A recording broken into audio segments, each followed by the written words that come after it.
Chapter 26.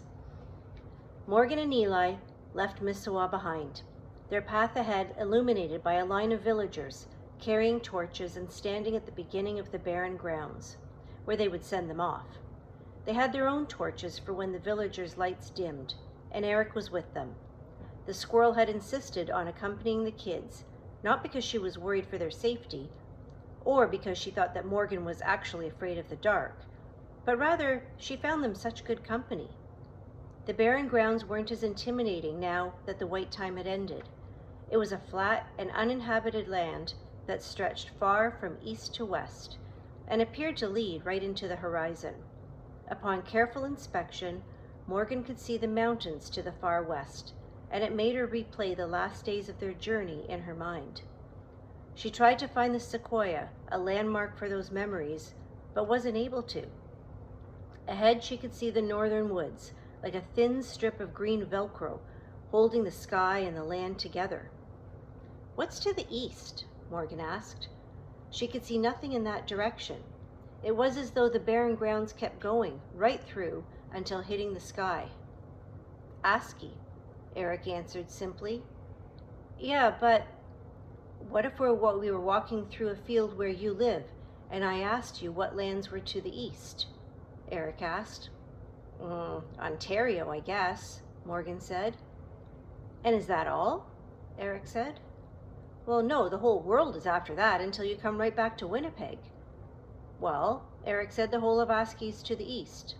Then there are many more lands and many more beings before you end up right back where you started, here in Misawa." Morgan tried to imagine just what the rest of Aski was like. What other villages were there?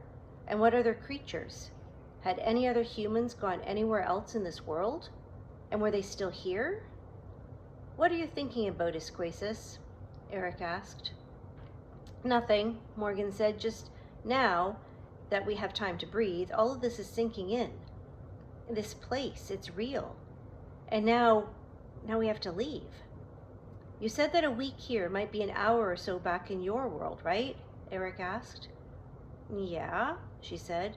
"So you could come back tomorrow night, and stay here for a month and explore." Eric could hardly contain herself. "Well, we're going to, right, Morgan?" Eli asked. Morgan didn't feel the excitement that the other two had, and she didn't know why. They could come back. By tomorrow night, maybe in 15 hours, it would just be, well, she didn't know the math, but months. Eric would still be here, Misawa. Ironically, maybe by then it would be winter again, when it was supposed to be winter.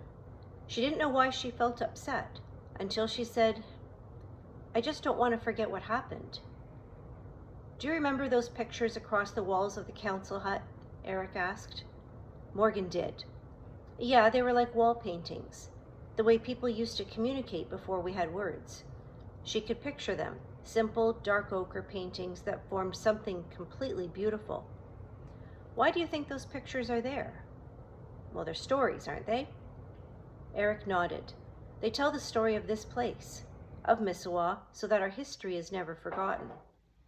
"A story brought us here, you know. A picture," Eli said. "Stories always lead people somewhere," Eric said, "to a place and to a memory." Morgan knew then what Eric meant. "I should write about what happened so I won't forget it." Mrs. Edwards popped into her mind. She did have a poem due. "And so you won't forget yourself." Eric winked at Morgan, put her arm around Morgan's shoulders, and they kept walking. "But come back too, of course, for new memories." Somewhere in the time of the middle of the night, they came to the great tree. Morgan found that the protection she'd placed over the portal was untouched. The boards still hammered securely into the trunk. The hammer was on the ground in front of the tree, once buried under snow, but now in plain sight. Behind the tree lay the northern woods, which, according to Ochek, nobody had been in for many, many years. She imagined a group of animal beings sleeping right where she stood now, and a giant coming out from the forest and taking the soul of the elder. It made her shudder. "Have you ever seen Mistapew?" she asked Eric. Hearing the name, Eric shuffled back a few inches, as though that might protect her if the giant showed up.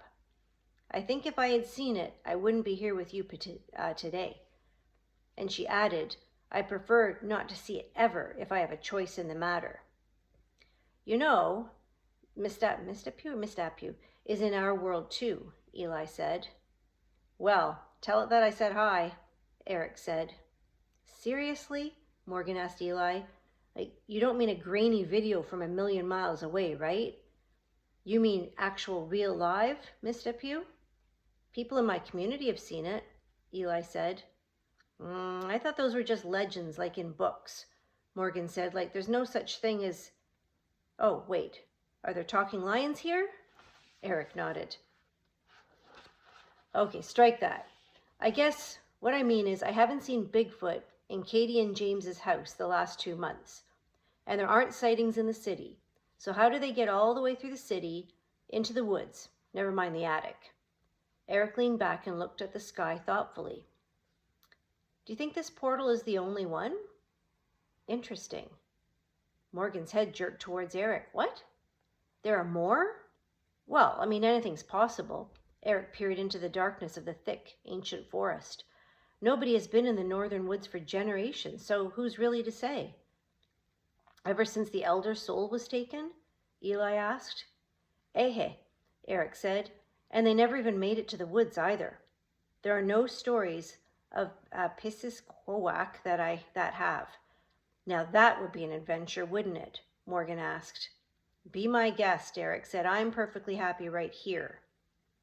On second thought, Morgan said, I'm all adventured out. Maybe tomorrow night, Eli said. Maybe tomorrow night, Morgan echoed. She picked up the hammer and pried the boards away from the tree. One by one, the boards were placed on the ground, leaning against the trunk of the great tree, and little by little, the attic was revealed. That's Earth? Eric asked. Yuck. Well, no, I mean, it's a room on Earth, Morgan said. There's a little more to it than this. Yes, I was just thinking. I thought it would be bigger, Eric said. Morgan placed the hammer against the tree alongside the boards. For next time. Won't those construction guys wonder where their hammer is? Eli asked. They might if they ever actually show up. With the portal open, there was only one thing left to do, but nobody really wanted to do it. So for a long while, all three of them just stared at each other. And then without warning, Eric pulled both Morgan and Eli into an embrace. I'll miss you both, she said. We'll miss you too, Morgan said. I won't see you for months, but you'll see me tomorrow. And Eli said it'll feel like months. I am very missable, Eric said, but I'm certain you'll survive. She helped Morgan and Eli through the portal back into the attic.